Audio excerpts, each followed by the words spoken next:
विजय तिलक।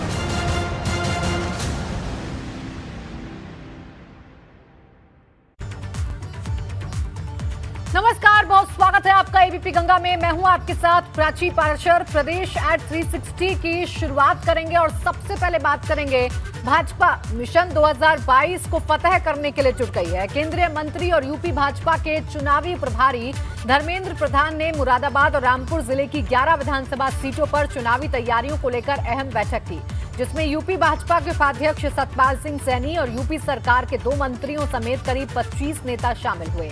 2 घंटे तक चली बैठक में केंद्रीय मंत्री और यूपी के प्रभारी धर्मेंद्र प्रधान ने पार्टी नेताओं से पश्चिम यूपी में चल रही चुनावी तैयारियों पर चर्चा की, साथ ही उनके साथ चुनावी रणनीतियों के बारे में बात हुई।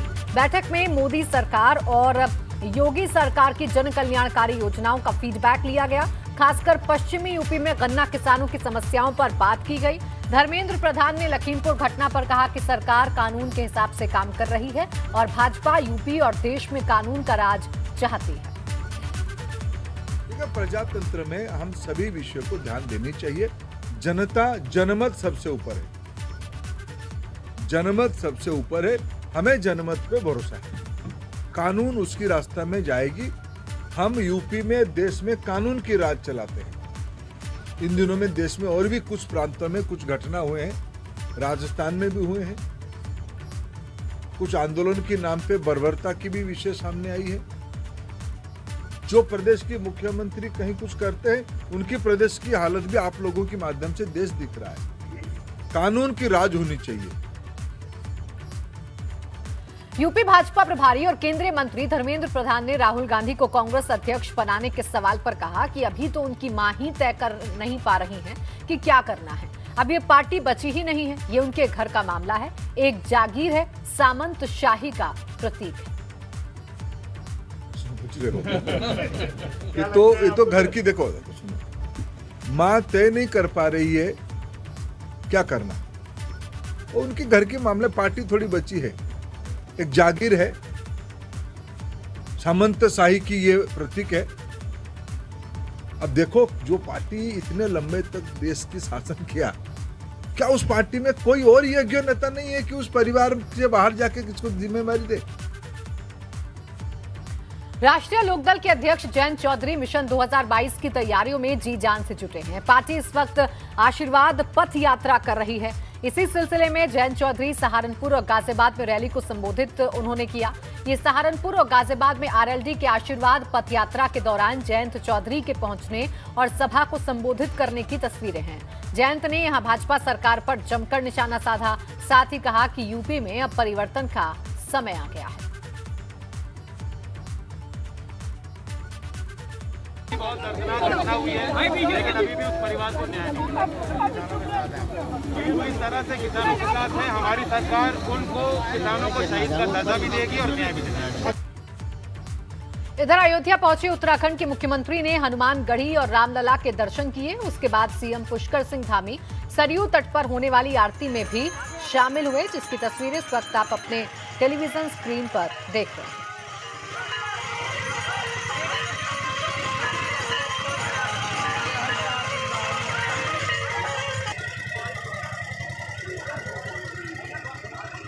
उत्तराखंड के मुख्यमंत्री पुष्कर सिंह धामी सरयू तट के किनारे आरती स्थल पर आरती कर रहे हैं। 2 दिवसीय दौरे पर पुष्कर सिंह धामी अयोध्या पहुंचे हैं। कल जो है दिल्ली सेवा ट्रस्ट में भूमि पूजन करने के लिए अयोध्या पहुंचे हैं और सबसे पहले अयोध्या पहुंचकर वह यात्री निवास में गए, कार्यकर्ताओं से मुलाकात किया। उसके बाद राम जन्मभूमि में दर्शन पूजन किया और हनुमानगढ़ी जा करके भगवान हनुमान जी से आशीर्वाद लिया और मंदिर के निर्माण कार्य का साथ ही साथ जायजा भी लिया। आप साफ देख सकते हैं कि विशेष आरती का आयोजन आज के दिन रखा गया था और वो आरती में सम्मिलित हुए हैं, वो आरती कर रहे हैं। 2 दिवसीय के दौरे पर पुष्कर सिंह धामी अयोध्या पहुंचे थे और आरती के साथ साथ जो है वह राम बारात निकाली गई थी, वह राम बारात में निकले और कल भूमि पूजन करने के बाद श्री राम जन्मभूमि तीर्थ ट्रस्ट के अध्यक्ष महंत नित्य गोपाल दास से मुलाकात करने के बाद वह देहरादून के लिए रवाना हो जाएंगे। अपने सहयोगी सर्वेश श्रीवास्तव के साथ ऋषि गुप्ता, एबीपी गंगा, अयोध्या। केवल आशीर्वाद लेने के लिए आया हूँ और भगवान रामलला की कृपा हमेशा बनी रहे, और क्योंकि मैं मुख्य सेवक के रूप में काम कर रहा हूँ, उनका आशीर्वाद बनेगा तो निश्चित रूप से सारे काम बनेंगे, प्रदेश आगे जाएगा, प्रदेश की उन्नति होगी।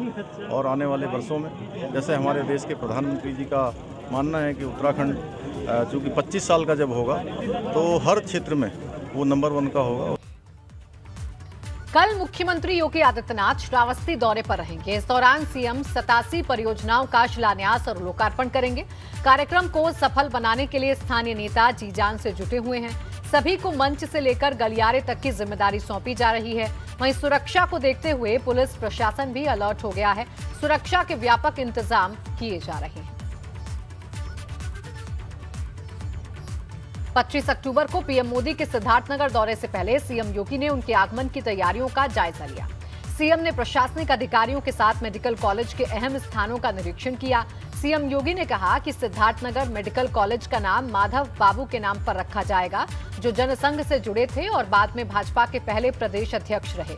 सीएम योगी के मुताबिक आज प्रदेश के हर जिले में 3 से 5 लाइफ सपोर्टिंग एम्बुलेंस हैं। प्रदेश के 7 मेडिकल कॉलेज को एनएमसी से मान्यता मिल चुकी है।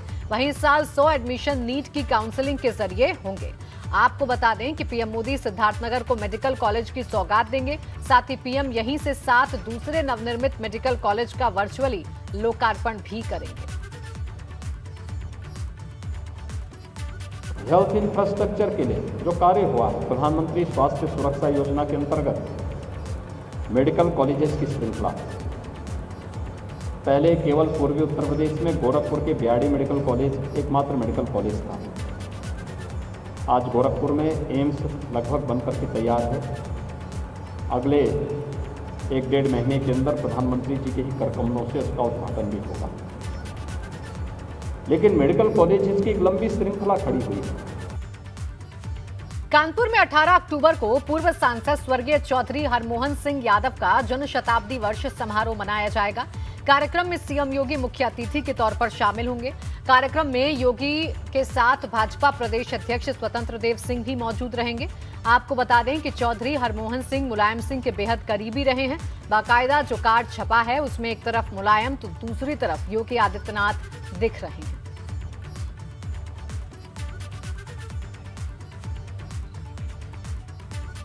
यूपी भाजपा के प्रदेश महामंत्री डॉक्टर चंद्रमोहन एक निजी कार्यक्रम में बुलंदशहर की शिकारपुर तहसील में पहुंचे। इस दौरान पार्टी कार्यकर्ताओं और समर्थकों ने डॉक्टर चंद्रमोहन का जोरदार स्वागत किया। कार्यक्रम के बाद मीडिया से बातचीत करते हुए डॉक्टर चंद्रमोहन ने कहा कि 2022 में यूपी में भाजपा 350 से ज्यादा सीटें जीतेगी और सीएम योगी आदित्यनाथ की अगुवाई में भाजपा दोबारा सरकार बनाएगी। आकांक्षा है कि उत्तर प्रदेश में जो रामराज है वो आगे बढ़े। सबका साथ सबका विकास, और सबका विकास का जो मंत्र है वो भगवान राम के विचारों से उत्पन्न मंत्र है। 2022 माननीय मुख्यमंत्री योगी आदित्यनाथ जी के नेतृत्व में 350 सीटों के साथ में भाजपा की सरकार बनने जा रही है। मथुरा में होने वाले ब्रज उत्सव की तैयारियां शुरू हो गई हैं। ऊर्जा मंत्री श्रीकांत शर्मा ने आज MBDA में ब्रज विकास बोर्ड की बैठक की। 18 अक्टूबर से 19 नवंबर के बीच बरसाना, गोवर्धन, दाऊजी, गोकुल, मथुरा, वृंदावन में बड़े कार्यक्रम होंगे। पीएम मोदी 25 अक्टूबर को वाराणसी आ रहे हैं, जहां वो एक जनसभा को भी संबोधित करेंगे। पीएम के आगमन की तैयारियों को लेकर सर्किट हाउस में बैठक हुई। प्रदेश प्रभारी सुनील ओझा ने कहा कि रिंग रोड के पास राजा तालाब में जनसभा होने की संभावना है, जिसमें भारी भीड़ जुटेगी।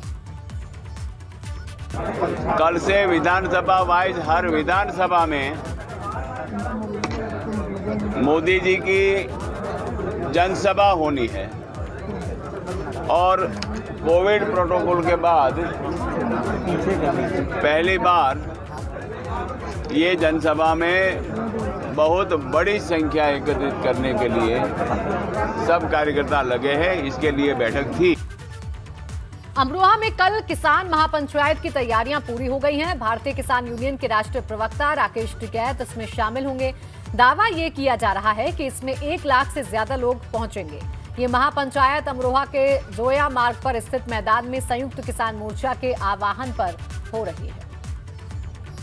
विरोध में लगातार जो है किसानों का गुस्सा बढ़ता जा रहा है और इसी कड़ी में जो है किसान संगठन के राष्ट्रीय प्रवक्ता राकेश टिकैत कल अमरोहा पहुंचेंगे। लगभग अमरोहा में 1 लाख किसानों को जो है वो सभा से संबोधित करेंगे। आपको तस्वीरों में मैं दिखाऊं, अपने कैमरामैन से कहूँगा कि वो दिखाएं किस तरीके से किसान जो है पॉइंट टू पॉइंट तैयारियाँ कर रहे हैं, यानी ट्रैफिक से लेकर खाने पीने की व्यवस्था हो या टेंट की व्यवस्था हो, हर चीज़ पर जो किसान है वो बारीकी से जो है अपना विचार कर रहे हैं। और मैं दिखाना चाहूँगा, मेरे पीछे कुछ किसान हैं जो लगातार मंथन कर रहे हैं कि किसको क्या क्या जिम्मेदारी है।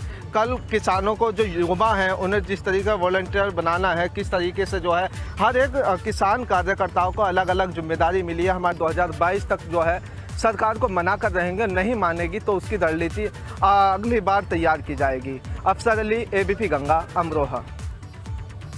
ललितपुर में एक नाबालिग से रेप का सनसनीखेज मामला सामने आया है। पीड़िता ने सदर कोतवाली में अपने पिता, ताऊ, चाचा, कई नेताओं और व्यापारियों समेत 28 लोगों के खिलाफ रेप का केस दर्ज कराया है। लेकिन इसमें सबसे चौंकाने वाला नाम समाजवादी पार्टी के जिला अध्यक्ष तिलक यादव समेत उनके 4 भाइयों का भी है। इस मामले के सुर्खियों में आते ही सपा के राष्ट्रीय अध्यक्ष अखिलेश यादव ने बड़ी कार्रवाई करते हुए ललितपुर के समाजवादी पार्टी के जिला अध्यक्ष तिलक यादव समेत पूरी जिला कार्यकारिणी को तत्काल प्रभाव से भंग कर दिया है। यही नहीं, पीड़िता ने अपनी तहरीर में बसपा के जिला अध्यक्ष दीपक अहिरवार पर भी रेप का आरोप लगाया है।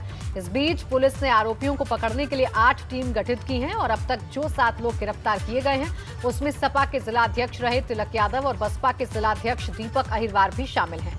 दरअसल पीड़िता ने तहरीर में कहा है कि उसका कई सालों से शारीरिक शोषण किया जा रहा है और सबसे पहले उसके पिता ने रेप किया और फिर पैसों के लालच में अपनी ही बेटी को सफेदपोश नेताओं और व्यापारियों को सौंपने लगा।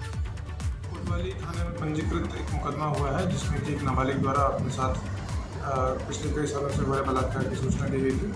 इस क्रम में करीब 7 लोगों को अब तक गिरफ्तार किया जा चुका है। गिरफ्तार लोगों में लड़की का पिता शामिल है। इसके अलावा सपा के जिलाध्यक्ष, बसपा के जिलाध्यक्ष एवं अन्य लोग शामिल हैं।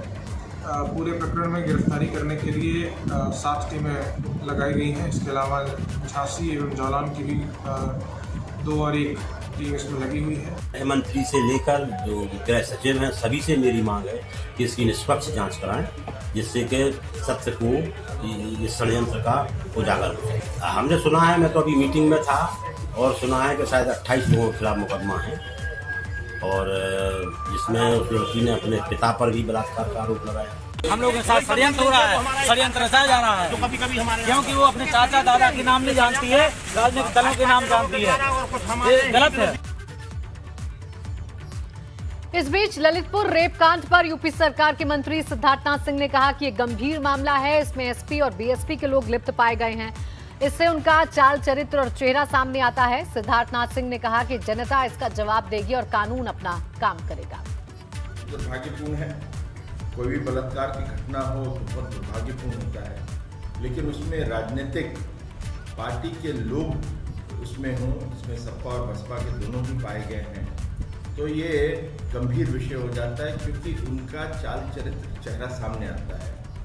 और जब चुनाव का दौर है, इस प्रकार की चीज़ें जब सामने आती हैं तो जनता ही उसका जवाब भी देती है, लेकिन कानून अपना काम करेगा, कानून सबसे सख्त। जहां दुकान के अंदर 2 सगे भाइयों को बीच मारपीट हुई है। तलवार से लैस हमले का सीसीटीवी वीडियो सामने आ गया है। घरेलू रंजिश को लेकर आपस में मारपीट हुई है। गोसाईगंज थाना क्षेत्र का मामला है। सूचना पर पुलिस मौके पर पहुंच गई है और पुलिस अभी कार्रवाई कर रही है। प्रतापगढ़ से अगली खबर है। दुर्गा मूर्ति विसर्जन के दौरान विवाद हो गया और 2 पक्षों में जमकर लाठी डंडे चल गए। नगर कोतवाली के पूरे मुस्तफा में जमकर मारपीट हुई है। तस्वीरें हम आपको दिखा रहे हैं। दरअसल दुर्गा मूर्ति विसर्जन का ये पूरा मामला है।